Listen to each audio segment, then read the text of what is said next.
मीर रजा का मुमकिना कातिल एक बहुत बड़ा सबूत मीर रजा की शर्ट पर छोड़ गया। वो सबूत क्या है वो आपके सामने रखेंगे। उसके अलावा मशकूक गेस्ट हाउस को सील किया जा चुका है, लेकिन खतरनाक बात यह कि गेस्ट हाउस से अभी भी एक बंदा भागा हुआ है। मीर रजा की शर्ट की फॉरेंसिक रिपोर्ट आ गई है, जिसमें से दो चीजें मिली हैं, एक हाइड्रोक्लोरिक एसिड और दूसरा मुमकिना कातिल का पसीना जिसने मीर रजा को मारा हो। एक और चीज मीर रजा के मैदे से मिली है, वो क्या है वो भी आपको बताते हैं। यह भी हो सकता है कि कत्ल से पहले मीर रजा की किसी के साथ लड़ाई हुई हो, उस मुमकिना कातिल ने मीर को मारा हो, बहुत मारा हो, तो ऐसे में उस शख्स का पसीना आना यह फितरी बात है। या यह भी हो सकता है कि कातिल जब मीर की बॉडी को ठिकाने लगाने आया हो तो उसका पसीना मीर की शर्ट पर लग गया हो, या लड़ाई के वक्त या फिर मीर की बॉडी को ठिकाने लगाने के वक्त। तो ये दोनों काम हो सकते हैं। फॉरेंसिक रिपोर्ट में मीर रजा की शर्ट पर से हाइड्रोक्लोरिक एसिड भी मिला है। मुमकिन है कि मीर रजा को जबरदस्ती तेजाब पिलाया जा रहा हो और उसने मुजाहमत की हो और पीने से इनकार कर दिया हो, तो उस तेजाब के कुछ कतरे मीर रजा की शर्ट पर लग गए हों।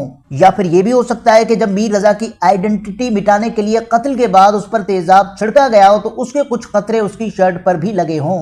बाय द वे ये साबित हो गया कि मीर रजा को कत्ल से पहले कोई केमिकल पिलाया गया था, जिसकी वजह से उनके लंग्स डैमेज हो गए और स्टमक भी मुतासर हुआ है। उसके अलावा मीर के मुमकिना कातिल का पसीना मीर की शर्ट से मिला है। इससे यह समझा जा रहा है कि मीर के कत्ल से पहले मीर की किसी से लड़ाई जरूर हुई है। लड़ने वाला एक बंदा भी हो सकता है, एक से ज्यादा बंदे भी हो सकते हैं, क्योंकि यह कत्ल और उसके बाद बॉडी को छुपाना, उस पर तेजाब छिड़कना, ये एक बंदे का काम नहीं हो सकता। उसके अलावा मीर रजा की खोपड़ी फ्रैक्चर्ड है और खोपड़ी की हड्डी का जो हिस्सा फ्रैक्चर्ड है वो तभी होता है जब कोई रॉड या कोई लाठी जैसी चीज उस पर मारी जाए। बहरहाल ये तो साबित हो गया है कि मीर रजा पर बेईमाना तशद्दुद हुआ है। ये एक नॉर्मल कत्ल नहीं है। इतने बुरे तरीके से कोई नहीं मार सकता। ये काम वही कर सकता है जो मीर रजा से जेलस्ड था, यानी मीर रजा से जलता था। जलने वाला ये काम खुद भी कर सकता है, किराए के कातिलों से भी ये काम करवा सकता है। जो भी कातिल हैं उनको इस पूरे इलाके का पता है। आप अंदाजा लगाएं, कातिल किसी एक सीसीटीवी फुटेज में नहीं आया। हमने सीसीटीवी फुटेज में सिर्फ मीर रजा को देखा है जाते हुए, मोबाइल फेंकते हुए। उसके अलावा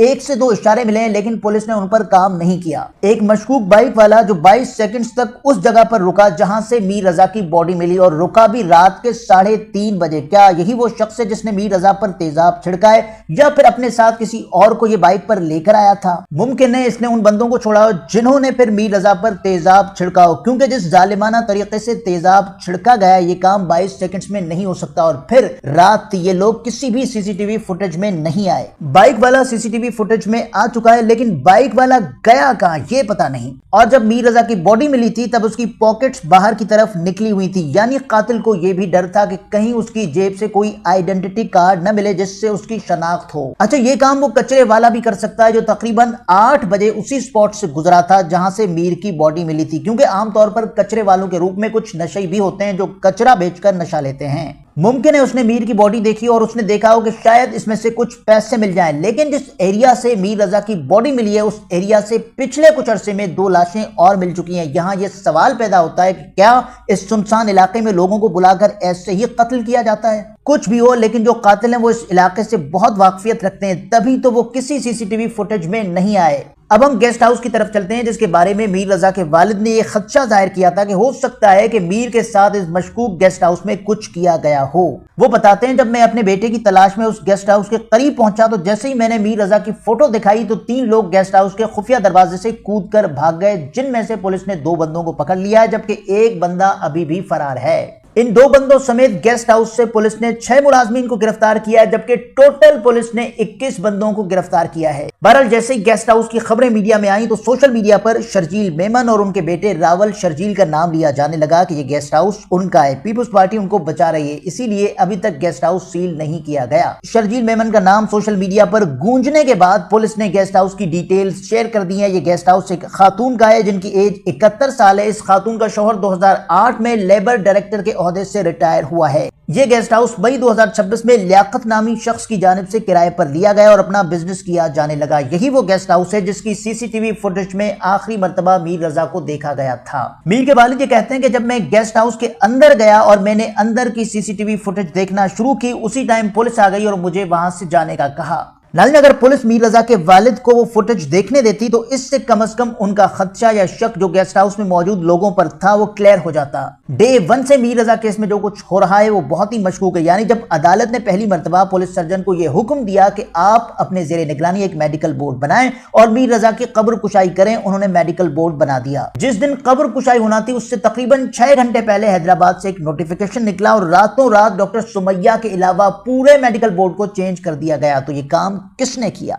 पहले इन्वेस्टिगेशन टीम को चाहिए कि जिसने भी रात के अंधेरे में ये काम किया उससे तफ्तीश करे, क्योंकि उस नोटिफिकेशन का इशू होना बजाते खुद कातिल को बचाने के मुतरादिफ है। मैं उन डॉक्टर्स पर किसी शक का इजहार नहीं कर रहा, लेकिन जो तरीक़ाकार अपनाया गया वो बहुत ही मशकूक था। एक काम और किया गया, पुलिस ने मीडिया को मीर रजा की फैमिली के डॉक्यूमेंट्स दिए कि ये चला दो। डॉक्यूमेंट्स में मीर रजा के वालिद और वालदा की डिवोर्स डिटेल्स थी।